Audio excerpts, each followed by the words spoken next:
فرعون ساری زندگی نافرمانی کرتا رہا, جب پہلا غوطہ کھایا ہے توبہ کی نا اس نے, اور کیسی پرفیکٹ توبہ کی, کہنے لگا آمنت انہ لا الہ الا الذی آمنت بہ بنو اسرائیل, یہ نہیں کہ میں اللہ پر ایمان لایا, کیونکہ اللہ کے مفہوم میں فرق ہو سکتا تھا, ہو سکتا ہے اپنے آپ کو اللہ کہہ رہا ہو, پوری تشریح شرح کے ساتھ حاشیے کے ساتھ کہہ رہا ہے کہ میں اس رب پہ ایمان لایا جو ایک غلام قوم کا رب ہے. صحیح ہے نا, میری جو بنی اسرائیل جو میرے غلام تھے نا, وہ جس کو رب مانتے ہیں میں اس پر کو رب مانا میں نے. اللہ فرماتے ہیں آل آنا, اب ایمان لا رہے, وقد عصیت قبل, اس سے پہلے تو نے نافرمانی کی ہے, ایسا عبرت کا نشان بناؤں گا. فَالْيَوْمَ نُنَجِّيكَ بِبَدَنِكَ لِتَكُونَ لِمَنْ خَلْفَكَ آیَةً, تو مر جائے گا تیری باڈی سلامت رہے گی, آنے والے لوگ قیامت تک تیری باڈی کو دیکھ کر عبرت حاصل کر رہیں گے کہ یہ ہے جس نے زمین پر ایسی حکومت کی کہ اس کی حکومت کے کھوٹے زمین پہ گڑ گئے.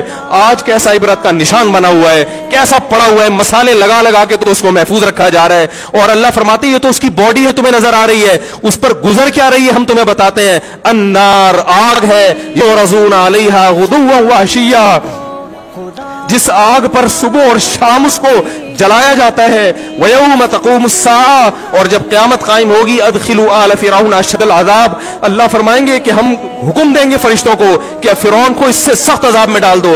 آپ کو فرعون لیٹا ہوا نظر آ رہا ہے, قرآن کہہ رہا ہے لیٹا ہوا نہیں ہے وہ, صبح اور شام آگ میں جلایا جا رہا ہے اس کو.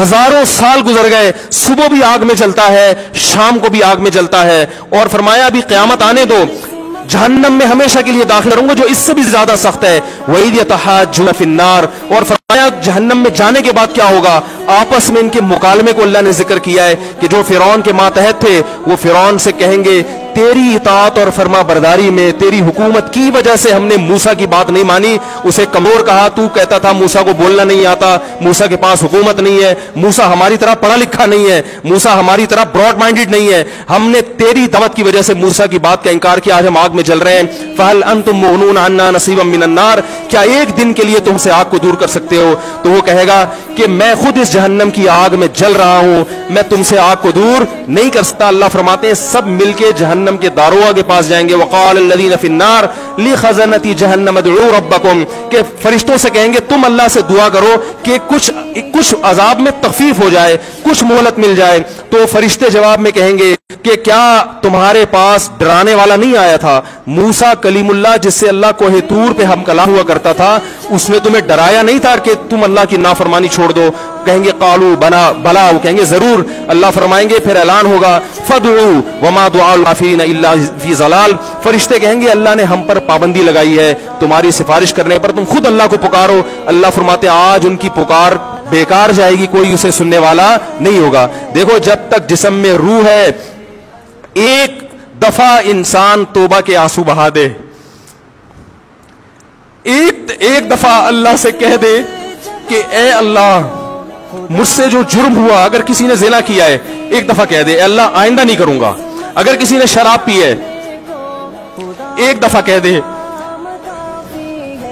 کہ اے اللہ آئندہ نہیں پیوں گا. اگر کسی نے اپنے والدین کو ستایا ہے ایک دفعہ کہہ دے اے اللہ آئندہ نہیں ستاؤں گا. اگر کسی نے وراثت کھائی ہے ایک دفعہ کہہ دے اللہ حق واپس کروں گا, آئندہ کسی کا حق نہیں دباؤں گا.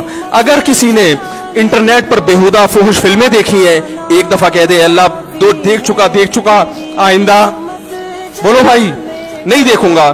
اللہ فرماتے ہیں اس کے کہنے میں تاخیر ہو سکتی ہے.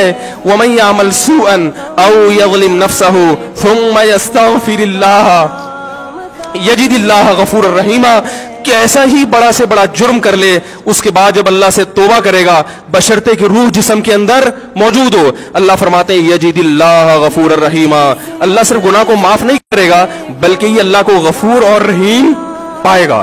غفور بھی پائے گا, پانے کا مطلب ہے محسوس کرے گا کہ اللہ نے اس کے جرم کو معاف کر دیا ہے, اور رحیم بھی پائے گا کہ مزید رحمتیں بھی کر رہا ہے.